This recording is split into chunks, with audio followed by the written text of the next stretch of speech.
Okay, so now we're going to look at 2.11. Glasses keep getting smudged up. It's like I'm touching my face. Okay.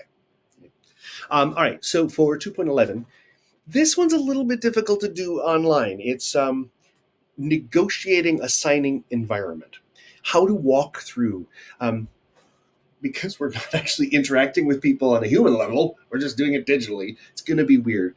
But I do want to talk a little bit about once we get back together, how we're going to start interacting. It becomes important out in the hallways outside of classes or outside the ASL lab, or if you go to a deaf night, because there are some norms that we don't often think about that may actually be the opposite of what we're used to in hearing culture, um, that are just odd to get used to. Oh my God, I look like a priest with this thing up here. Anyway, okay. So, oops.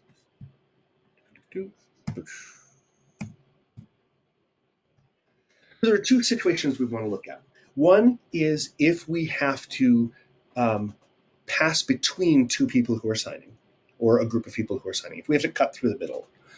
And the other way is if we have to go around them. It doesn't happen all that often.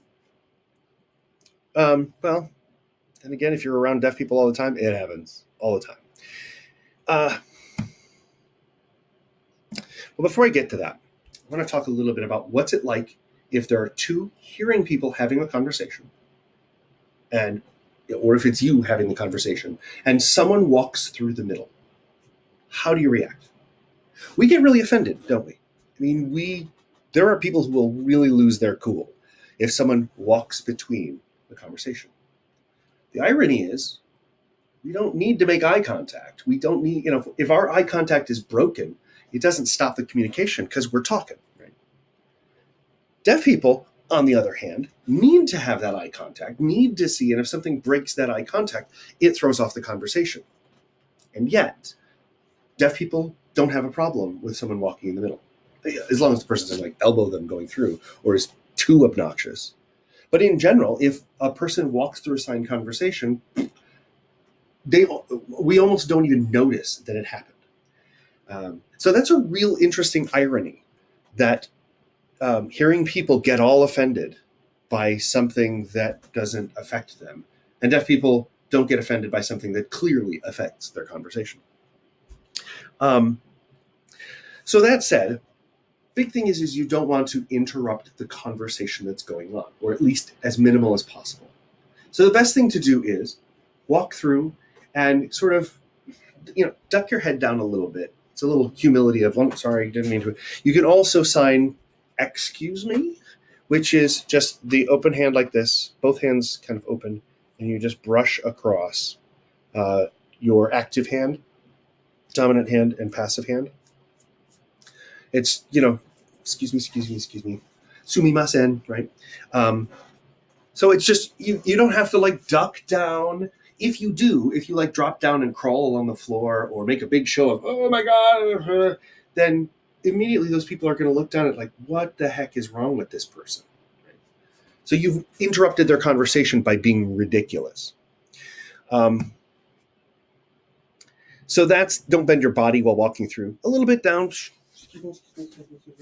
Don't try to make eye contact with the people because you're not part of their conversation. You're stepping through. Just sorry. If you make eye contact, then there's this social pressure to, oh, no, you're fine, go ahead. And that's interrupting their conversation. So the last thing you want to do is interrupt their conversation. You also don't have to wait for permission. Don't stand on the outside of the conversation, hear two people talking. I'm trying to get their attention, let me go through. And finally they're like, oh, what do you want? Go. And then you walk through, and then they talk about you for a few minutes, and you've interrupted their conversation. So if you just walk up and just walk through, easy, done. Don't rush through. Don't be walking up and go, oh my God, run through, because that will be distracting too. They're going to be signing and go, what's wrong with that guy? Also, obviously, don't stop in the middle. If you're walking through, get out of there. Get past the conversation. Don't just go, and then keep on walking. You know, that will definitely break up because then they can't see. And don't walk too slowly. Same reason. Don't all of a sudden go in slow motion. But one of the big things is don't make a spectacle of yourself. Try to be as unnoticeable as possible. So the same thing can be said about going around. I've included a video from the book of how to walk through. They've got like these weird white doors that open up where all of a sudden it's like, whoosh, whoa, they appear. It's kind of creepy.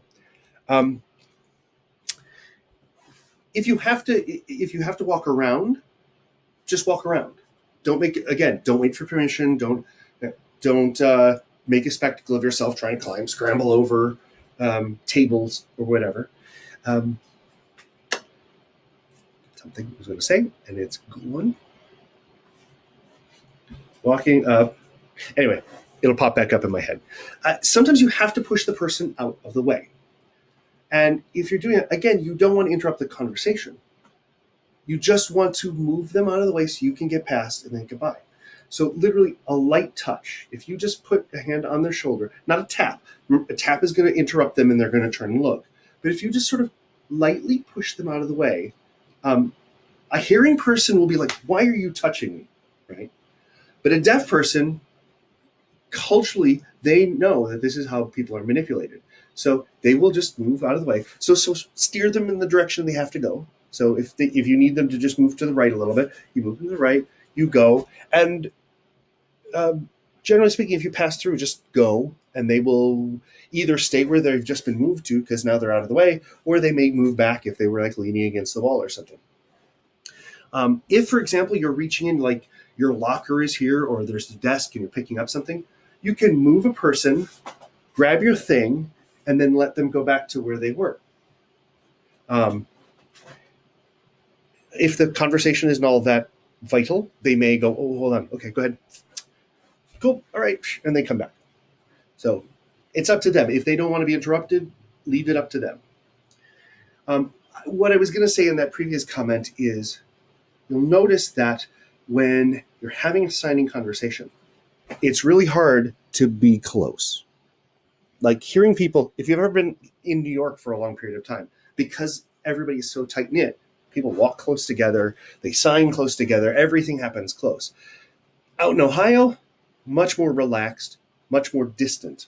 So we'll usually have, like I like to point out, it's like fingertip to fingertip. If you extend your arms, fingertip to fingertip, that's a comfortable signing space. It also means they can't reach out and smack you. So just ironic. Not that anybody's ever reached out and smacked me, but so that's a good signing distance for conversation, which also means it's a huge wide opening for people to walk through. So a lot of hearing people, you'll notice outside like the lab, outside of ASL classes, when there are deaf people and we're having conversations, is that hearing people who don't know this stuff will walk up and be like, I don't know what to do.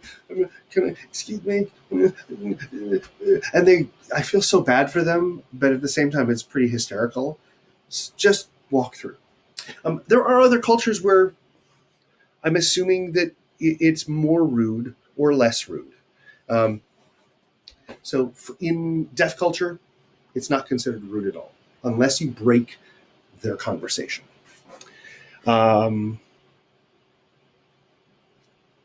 So yeah, some people are going to be rude. You're going to try to move someone and they're going to be like, oh, no, I'm not moving. Most people aren't like that, but there are jerks everywhere. So here's another conversation and watching them use it. And the last resort is if you can't get through, if you just say, excuse me, do you mind? Like someone's standing there and their leg, your back, they're standing in your backpack and you can't get the backpack out. Well, maybe not in your backpack, but the straps around their leg kind of thing. Or if you need them to get up and move out of their chair because their chair is on your jacket, then, tap, excuse me, use the excuse me, I'm sorry, I need that, whatever you need to say, even if you just point if you don't know the signs for it. Then people understand. but let them finish, let them pause their conversation. So if you're like, one of the two people or one of the whoever's in the group should pause and be like, what do you want? They may be annoyed, especially if you've been trying to get around them, but you'd be annoyed too, right? So be nice. Always be nice. So one other thing, asking a person to move. Sightlines are really important. Whenever we do deaf group things, ASL classes, we sit in a big circle so that every person can see each other. So anytime we get back together and have groups, go for circles. Always try. If there are things in rows, be ready to change to a circle. If in that course of that circle, someone's leaning back and they lean forward and they're blocking your view, you have every right to ask, do you mind backing up? So, get someone else to get their attention and ask them to move back. If someone asks you to move out of their eye line, move out of their eye line. It's not being rude. It's being rude to block their eye line. Okay? So we always have to be aware, can people see? So start paying attention to other people around you. And am I blocking their view? It's a very socially conscious thing to do. If you don't do that, people in deaf culture will start to go, what's wrong with this guy? He's totally not aware of his surroundings. And deaf people are very aware of their surroundings, especially because they can't rely on their hearing to pick up danger signs or people whispering to them. So they're always looking to see where people are and where people are in the room. Now, the last thing in the book, and we would do it in class a little bit, is to talk about different strategies of what to focus on. Well, online classes, it's a little bit more difficult to pick strategies like that because we're not focusing in conversation on, okay, I'm going to watch my finger spelling, or I'm going to watch how the eyebrows are moving. So for right now, I just want you to think about what are the things that you find easy and what are the things you find difficult. And don't avoid the difficult ones. Like, grab onto them and wrestle with them because the easy ones are going to be there for you.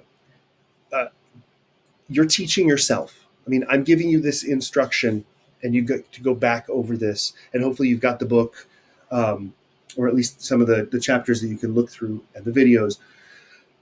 But you really have to start anticipating, well, what is it Larry's teaching me? So I want you to think about what works and what doesn't, what's easy and what's difficult.